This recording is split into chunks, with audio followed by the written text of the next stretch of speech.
Action. Halo semuanya. Assalamualaikum warahmatullahi wabarakatuh.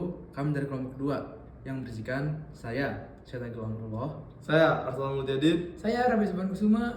Nah, pada video kali ini kami akan mempresentasikan sebuah materi berjudul Supply Chain Management. Nah, Supply Chain Management atau SCM merupakan suatu pendekatan integratif dalam pendekatan yaitu informasi, barang, dan keuangan yang melibatkan berbagai pihak melalui dari pemasok hingga sampai konsumen akhir. Berbeda dengan logistik yang hanya berfokus pada aktivitas operasional seperti transportasi dan pergunaan.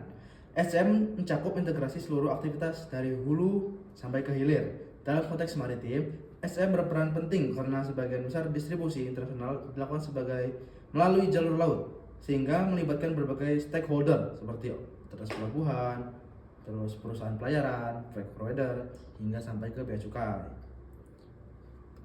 Nah, yang kedua ada alur dan tantangan SCM maritim. Dalam supply chain maritim terdapat dua alur utama, yaitu alur fisik barang dan alur informasi atau dokumen. Keduanya harus berjalan secara sinkron untuk memastikan kelancaran distribusi. Menurut konsep SCM, informasi memiliki peran penting dalam menghubungkan seluruh elemen rantai pasok dan meningkatkan koordinasi antar pihak. Namun dalam implementasinya terdapat berbagai tantangan, khususnya di Indonesia sebagai negara kepulauan antara lain. Pertama, konektivitas antar wilayah yang belum rata. Kedua, tingginya biaya logistik. Ketiga, ketimpangan distribusi barang. Nah, selain itu terdapat 3 faktor utama yang mempengaruhi kinerja rantai pasok, yaitu fasilitas seperti pelabuhan dan gudang, persediaan yang berkaitan dengan efisiensi penyimpangan, informasi yang mendukung koordinasi dan pengambilan keputusan. Ketiga faktor ini harus dikelola secara seimbang antara efisiensi dan responsivitas. Nah, yang ketiga, pengembangan layanan dalam SCM.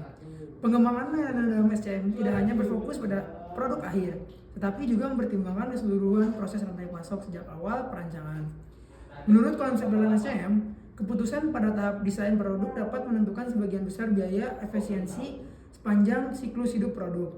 Oleh karena itu, dalam sektor maritim, yang pertama ada perancangan kapal, kedua penentuan rute distribusi, ketiga pemilihan teknologi. Harus mempertimbangkan aspek supply chain seperti ketersediaan bahan, efisiensi, distribusi, dan koordinasi antar pihak. Pendekatan ini dikenal sebagai design for supply chain, yaitu rancangan sistem yang tidak hanya optimal secara teknis tetapi juga efisiensi dalam keseluruhan jaringan.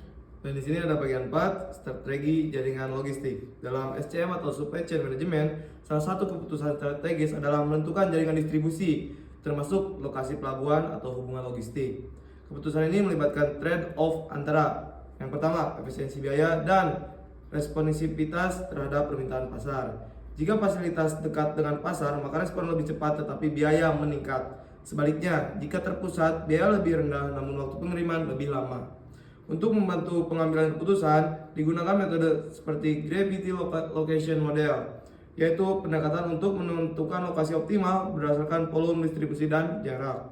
Selain itu, penggunaan teknologi informasi seperti sistem digital dan analitik data sangat penting dalam meningkatkan visibilitas dan efisiensi rantai pasok. Dan di sini ada penutup. Sebagai kesimpulan, supply chain management maritim merupakan sistem yang kompleks dan terintegrasi yang berperan penting dalam mendukung distribusi barang, khususnya di negara kepulauan seperti Indonesia. Keberhasilan SCM ditentukan oleh kemampuan dalam yang pertama ada mengelola aliran barang dan informasi, yang kedua ada menjaga keseimbangan antara efisiensi dan responsivitas, yang ketiga ada serta menghadapi berbagai tantangan seperti biaya tinggi dan ketidakpastian permintaan. Dengan penerapan strategi ini, SCM maritim dapat meningkatkan daya saing ekonomi secara keseluruhan.